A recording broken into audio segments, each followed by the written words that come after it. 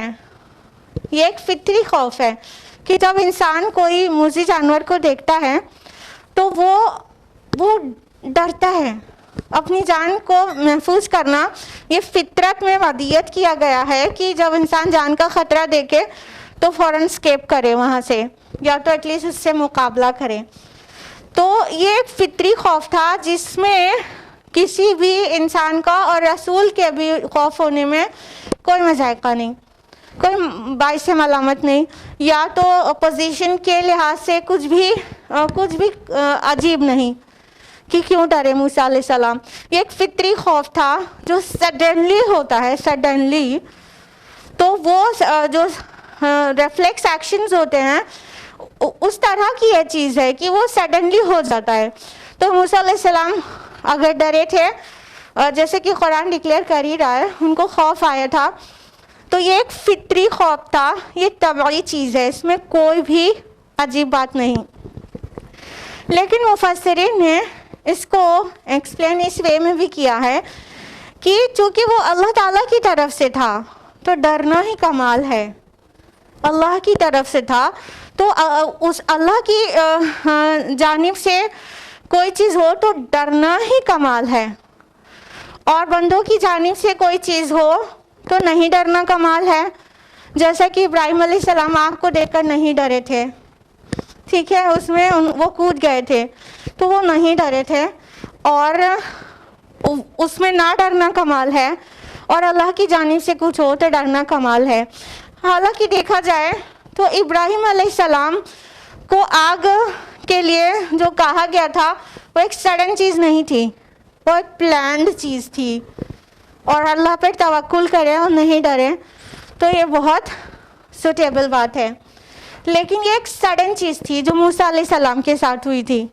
اچانک ان کا عصا سانپ بن گیا تھا، اور سانپ فوراً ہی ڈس لیتا ہے اگر اپنے آپ کو بچانے کا انسان اہتمام نہ کرے تو وہ جان لے سکتا ہے. تو وہ ایک سڈن چیز تھی، تو ڈرنا کچھ عجیب بات نہیں ہے. یہ بات تورات میں book of Exodus chapter number 4 verse number 3 میں ایز اٹ از مینشنڈ ہے آلموسٹ سملر وے میں، کہ موسیٰ علیہ السلام کا جو عصا سانپ بن گیا تھا اور موسیٰ اسے ہچکچائے، اور اللہ تعالیٰ نے کہا کہ ڈرو نہیں، ہم اسے پہلے جیسا کر دیں گے.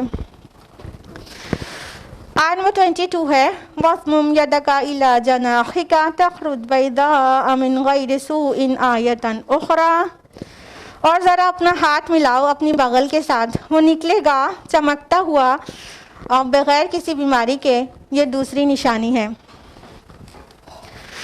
اب یہاں پر اللہ سبحانہ و تعالیٰ فرما رہے ہیں کہ اے موسیٰ اپنا ہاتھ اپنی بغل کے ساتھ ملاؤ اور وہ چمکتا ہوا نکلے گا، اور بغیر کسی عیب کے، بغیر کسی بیماری کے. یہ کون سا معجزہ ہے؟ کون سا ہے؟ ید بیضا. بیضا انیس ہوتا ہے وائٹ، ٹھیک ہے، ید بیضا ہاتھ کا اتنا چمکیلا ہو جانا کہ ایک دم سفید دکھائی دینا. تو یہ ایک تو عصا موسیٰ ایک بہت بڑا جو میجر سائن تھا موسیٰ علیہ السلام کو دیا گیا تھا، اور دوسرا ید بیضا ہاتھ کا چمکیلا ہو جانا. یہ ایک میجر سائن تھا جو موسیٰ علیہ السلام کو دیا گیا تھا اس سے پہلے ہی کہ وہ فرعون کے سامنے جا کے دعوت دیں. لیکن تورات نے اپنے رسولوں کو بھی نہیں چھوڑا ہے اور ان کی شان کے خلاف چیزیں لکھ دی ہیں. اللہ تعالیٰ یہاں پر کہہ رہے ہیں من غیر سوء، بغیر کسی سو کے، بغیر کسی برائی کے، بغیر کسی کمی کے، نقص کے، بغیر کسی بیماری کے. یعنی یہ جو ید بیضا تھا، ہاتھ کا چمکنا، یہ کسی بیماری کی وجہ سے نہیں تھا. تورات میں کیا لکھا ہوا ہے؟ Do you know? Book of Exodus chapter number 4 verse number 6 میں لکھا ہوا ہے then the Lord said put your hand inside your cloak, O Moses. So Moses put his hand inside the cloak, and when he took it out, the skin was leprous. It had become as white as snow.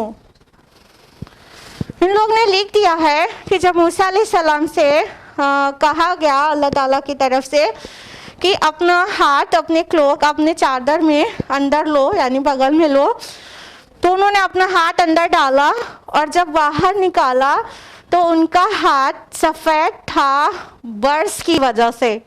It was لیپرس، leprosy کی وجہ سے، کوڑ کا جو مرض ہوتا ہے، کوڑ کی وجہ سے ہاتھ سفید ہو چکا تھا اور سنو کی طرح، برف کی طرح دکھ رہا تھا. سبحان اللہ. یہ ایک عیب لگا دیا گیا موسیٰ علیہ السلام پر. موسیٰ علیہ السلام واز ناٹ لیپرس، اور یہ جو سائن تھا وہ کوڑ نہیں تھا. اللہ تعالیٰ نے واضح کر دیا، قرآن حکیم نے اس کو کلیئر کر دیا کہ وہ کوڑ کی وجہ سے نہیں تھا، وہ لیپریسی کی وجہ سے نہیں تھا، بلکہ وہ اللہ تعالیٰ کا ایک سائن تھا. جب موسیٰ علیہ السلام اندر ڈال کے باہر نکالتے اور جب وہ اس معجزہ دکھانے کا وقت ہوتا تو اس وقت وہ سفید ہو جاتا تھا اور اتنا زیادہ چمکیلا ہو جاتا تھا، لیکن بغیر کسی ڈیزیز کے. کوئی بیماری نہیں تھی موسیٰ علیہ السلام کو. لیکن تورات نے اپنے نبیوں کو نہیں چھوڑا.